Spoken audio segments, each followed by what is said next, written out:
See those little black boxes?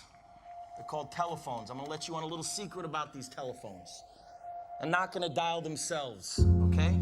Without you, they're just worthless hunks of plastic.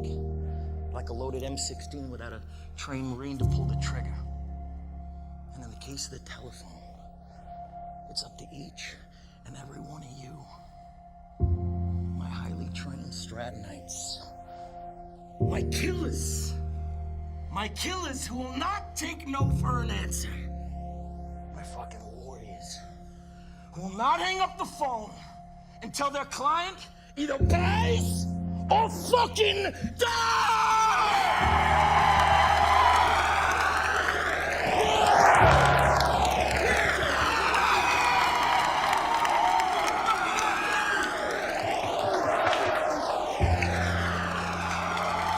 Let me tell you something. There is no nobility in poverty.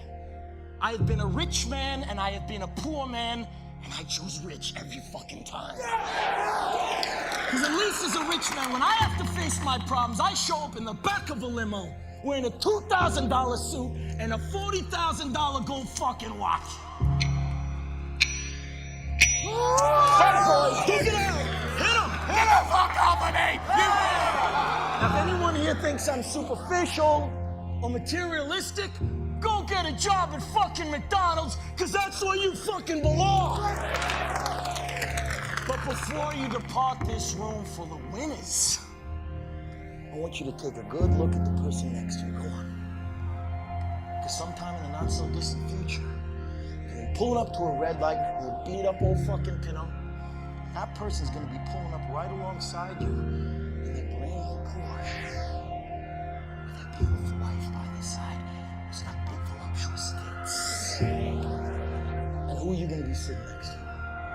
Some disgusting wildebeest with 3 days of razor stubble and a sleeveless muumuu crammed in next to you in a carload full of groceries from the fucking Price Club. That's who you're gonna be sitting next to. So you listen to me and you listen well. Are you behind on your credit card bills? Good, pick up the phone and start dialing. Is your landlord ready to evict you? Good, pick up the phone and start dialing. Does your girlfriend think you're a fucking worthless loser? Good, pick up the phone and start dialing. I want you to deal with your problems by becoming rich. All you have to do today is pick up that phone and speak the words that I have taught you. And I will make you richer and the most powerful CEO in the United States of fucking America. What is more important in being successful at achieving your goals? Nature or nurture? Nature versus nurture. And in my opinion, it's neither. In my whole life, I've seen people from every different strata. And in all of those different groups, there were some people that were successful and got the job done, and some people that were unsuccessful and couldn't get it done. So to me, it's not about nature or nurture. It's about choice. The people that are successful decide they are going to be successful. They make that choice. And they make other choices. They decide to study hard. They choose to work hard. They choose to be the first person to get to work and the last person to go home. They choose to take on the hard jobs, take on the challenges. They decide they're going to lead when no one else will. They choose who they're going to hang around with and be associated with, and they choose who they're going to emulate. These people choose to become who they want to become. They aren't inhibited by nature or nurture. They overcome both. You can't make a difference until you make a decision. So, some of you, man, you keep fine. You complaining about your job. You complaining about where you are financially. You complaining about your relationship. You complaining about your opportunities. You complaining. Shut up. Stop complaining and do me a favor. If you want to make a difference, all you got to do is one thing. This is how you get started. You want something different? Listen to me. All you got to do is make a decision. That's it. The reason you don't have the skills is because you didn't put in the 20 fucking years. You didn't make the day-to-day decisions. You didn't do the things that needed to be done when you didn't feel like doing them. You didn't practice when you needed to practice. Instead, you chose the easier route. And that's the difference. That's the difference between people who do things and people who talk about doing things. You have what it takes. You have the opportunity. You have the tools. You are making a choice to not execute the way you need to execute. You are choosing to be where you are. It's not lack of talent. It's not lack of ability. It's not lack of circumstance. It's not lack of opportunity. It is a fucking choice that you are making to stay where you are because you are choosing to not do what needs to be done. Don't let nature or nurture make you. Choose to make yourself. You said you want to be great, but your actions don't say great. Your actions say mediocre. Your actions are second rate. So you really want to know what it takes? What it takes to be great? It takes courage. Courage to stand tall and fight for your dreams. The courage to say yes when everyone says no. Yes to your dream. Yes to the late nights. Yes to the early mornings. Yes to the challenge. Yes to the fight. I've got the courage. I've got the heart. Anything that gets in the way of my goal, I will tear it apart. It takes work. Hard work. Real hard work. I am ready to grind. I am ready to work. Work harder than the rest. Ready to become the best. It takes focus to lock in on your dreams when no one else follows them. To focus on the end result. That one big target you had. Clear focus. To know exactly what you want in life and never waver from that wanting. No setbacks, obstacles, nothing will break your focus. I am focused on my goal. I have my target. The past is gone. Ready for the future. Got my blinkers on. It takes consistency because you'll never be great if you only work when you feel like it. If you only give 100% when you feel 100%, you will never reach your potential. You must give your all every single time, day in, day out, 100%, all you got. It takes higher standards because you will never be great if you are okay with average. You must demand more from your life than anyone around you would even consider. Higher work ethic, higher standards, more self-education, more training. Everything it takes to be great, you gotta live that. It takes an obsession, obsessed with reaching your goal, obsessed with self-education, self-growth, obsessed with improving every single day, obsessed with becoming the greatest version of yourself. It's a healthy obsession, one that pushes you out of your comfort zone, pushes you beyond what others thought was possible for your life.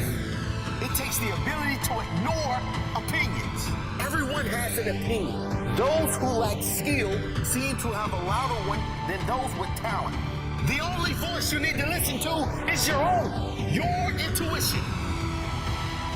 It takes a fighting spirit to fight like a warrior when you're down, when no one thinks you can. That's when you must. Show your heart, show your courage, show your fighting spirit. It takes dedication, the dedication to work on your dream, even when things aren't going your way.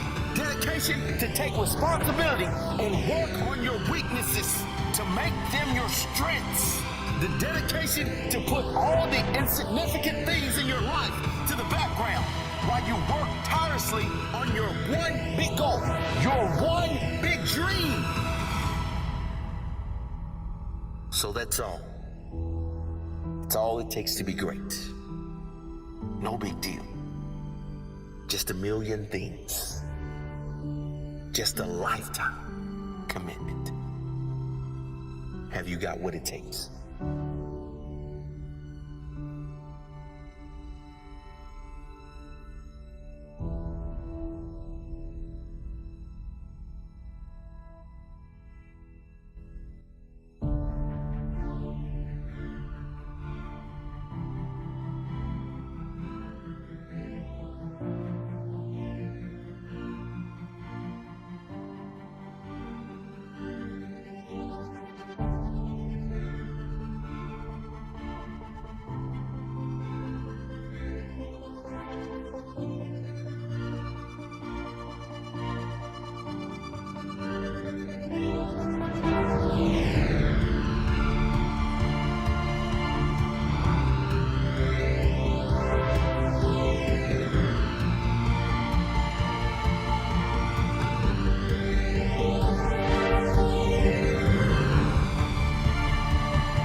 Now, I'm going to tell you the most important lesson I ever learned in my life, because it changed the path of my destiny.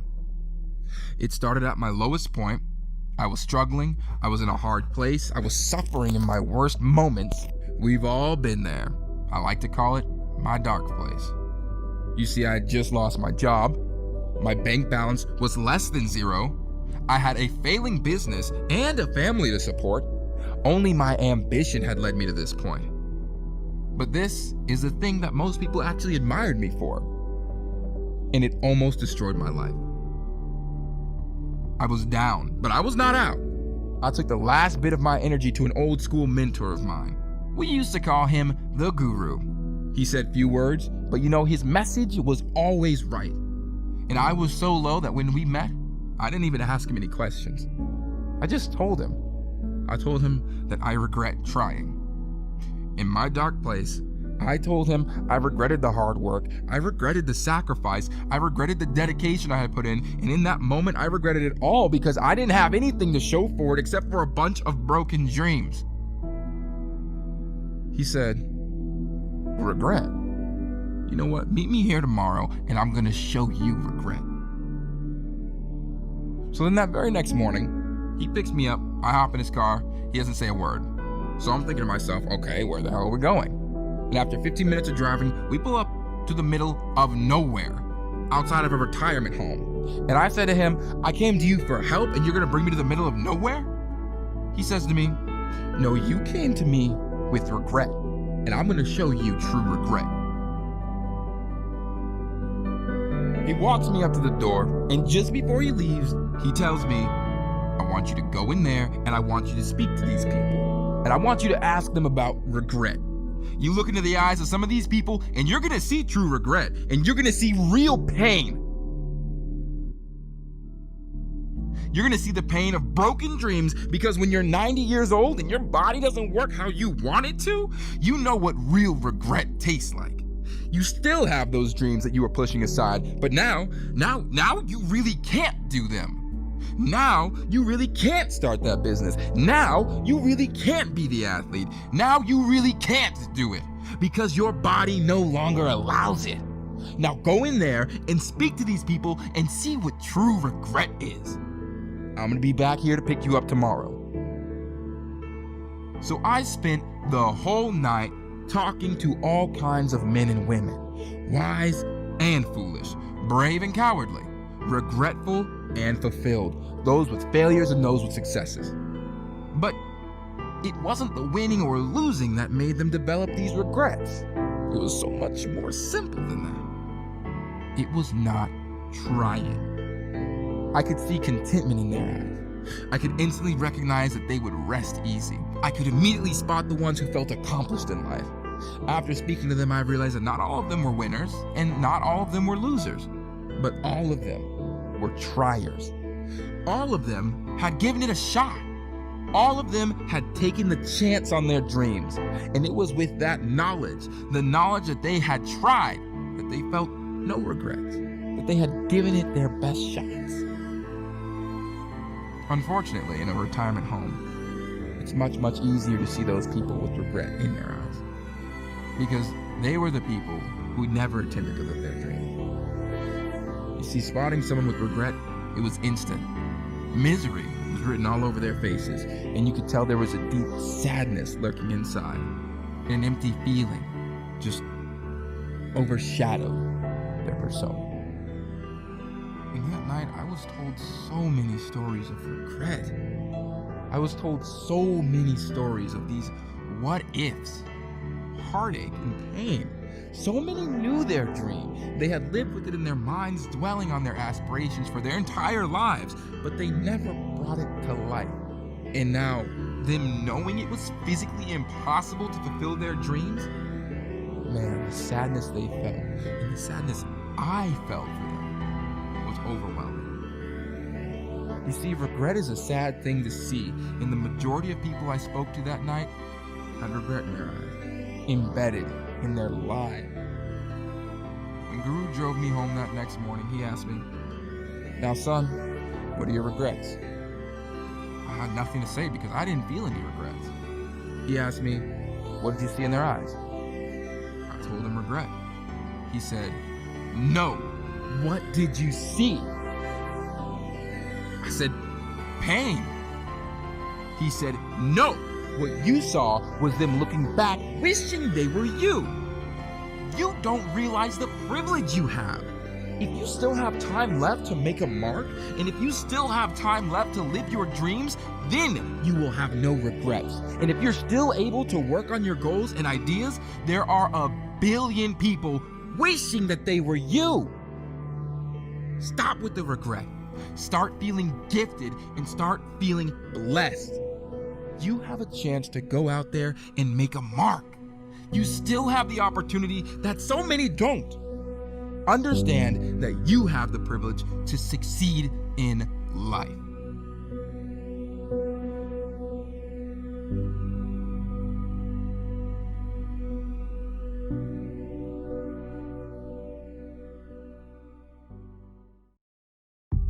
You're the creator of your own destiny.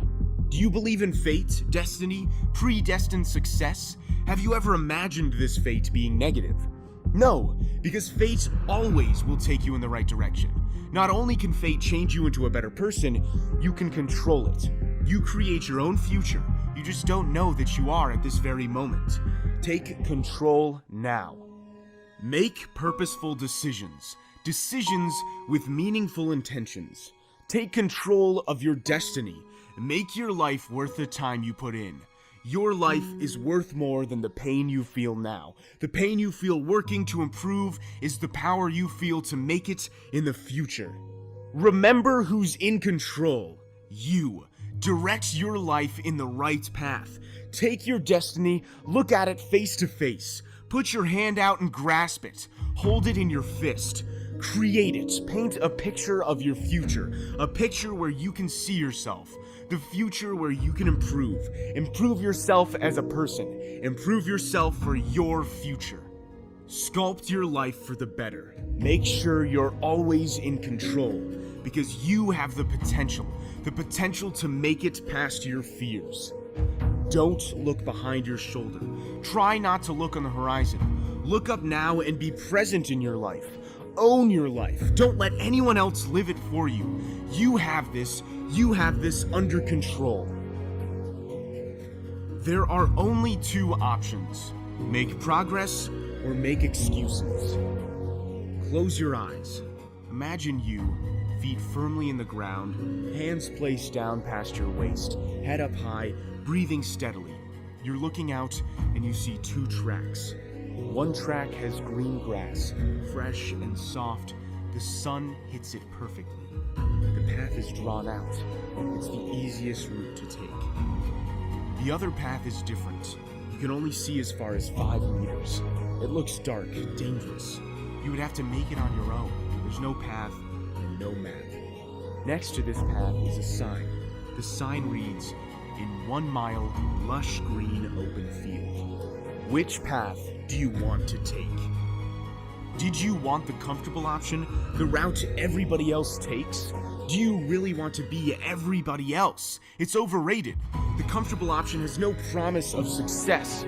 What's on the other side of the path? What if that path never ends and follows you through life? If you are too scared to take the other path, the path that's dark and the journey is unclear, if you're too scared, you haven't clicked on the right video. Because in order for you to live a life full of success, you will have to take risks. With this route, you have promise. Promise that path doesn't continue. On the other side, there is wide open space. Space full of liberty and potential where you can finally succeed. Think again. Imagine yourself physically walking towards the sign. Imagine yourself walking down this path. Feel the unknown on your feet. The thorns brisk past your skin. The darkness closing in. Imagine yourself just about to give up. Imagine yourself almost looking back. No. You look forward. You sprint. What do you see? You see the field. You see the light escape through. You can see the trees and the path doesn't seem as dangerous. This is because you're not focusing on that. You're focusing on you, the field, and the opportunity it brings you. You made it there because you didn't look back, because you didn't even consider taking the easy route. Now open your eyes. You need to take the right path, even if that means stepping off the path. If that means starting over, just know that it might not be today or tomorrow that you make it to that field, but you will. Now isn't the time to give up because you're only starting. Now is the time to step back and analyze your life, to know what makes it better and what you need to move away from, because only you have to make that choice. So tell me, what path are you taking? There is no elevator to success. You have to take the stairs. Make your success define you. If you don't make the effort, how do you think you're going to succeed? You need to feel exhausted from the work you've put in. That way you can really feel satisfied that you've worked so hard that now you are where you are because of that. Climb away from the past you, the part of you that stepped away from risks and pressures because you were scared. Don't be scared of the consequences, when the consequences could be you moving forward. Move on from the past you, away from the you that was holding you back, moving you away from openings and opportunities. Don't let that part of you take control. Let the ambition take the reins. Take the stairs to success. Work up a sweat. Work harder, up and up, even more steps forward. These steps will move you further than you have ever gone before. They will take you to the determination to feel the pain but move past it, to feel the panic but make it through, crush and run through it. This is what you were made to do, to make it as far as you can past the finish line.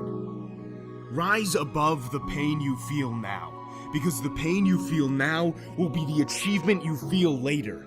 The time can be now. Walk up the first step now, and before you know it, you will be at the top of the staircase. Remember, your dreams are just as hungry as your demons. Just remember to feed the right one. Be open to yourself about your fears. Be clear what is what effect it has on your life, how it can alter you as a person. Be clear what your fears feed on, what they crave. Whatever they need, starve them. Freeze them out. Make them hungry. Hungry for success. Success is what will feed your dreams. Follow that success and become a victor. Stop feeding your demons with your confidence, your dreams, and your pride. You need them to move forward, taking steps away from your demons, steps towards your goals and your successful future. Take the time now to change your mindset. Change your mindset to make sure you're fueling the right attitude. Take the wrong attitude and throw it out the window.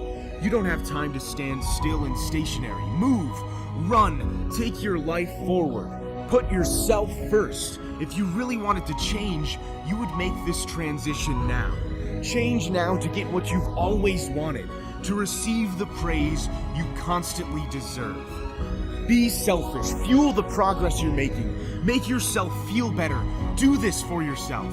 Improve, alter, and upgrade your life to more than normal, because you can be more than normal. Your future will be more than normal.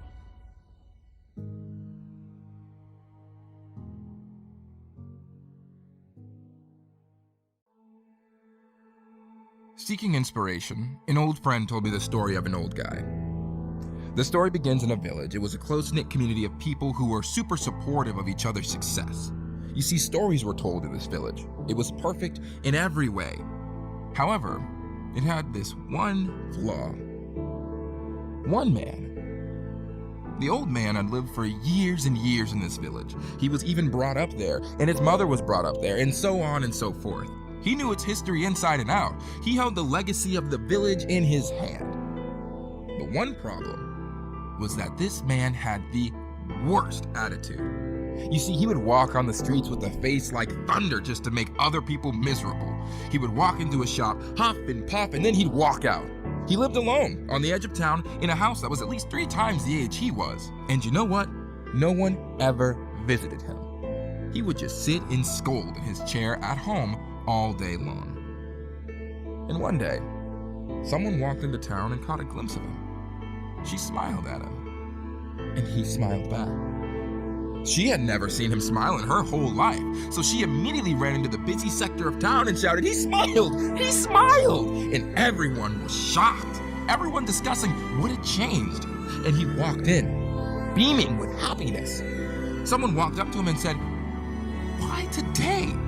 Why today did you make this change?" The old man looked at him and said, "Today I turned 80 years old."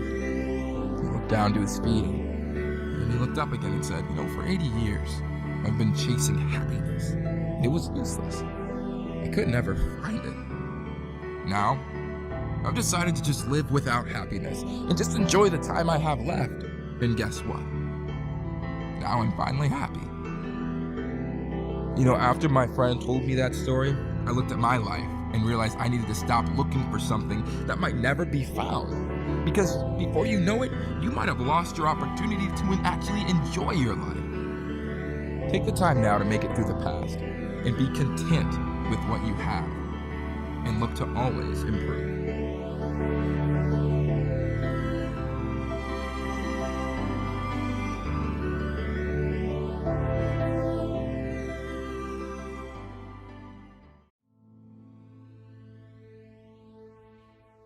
The list. Yesterday, I had a long time to think about my life.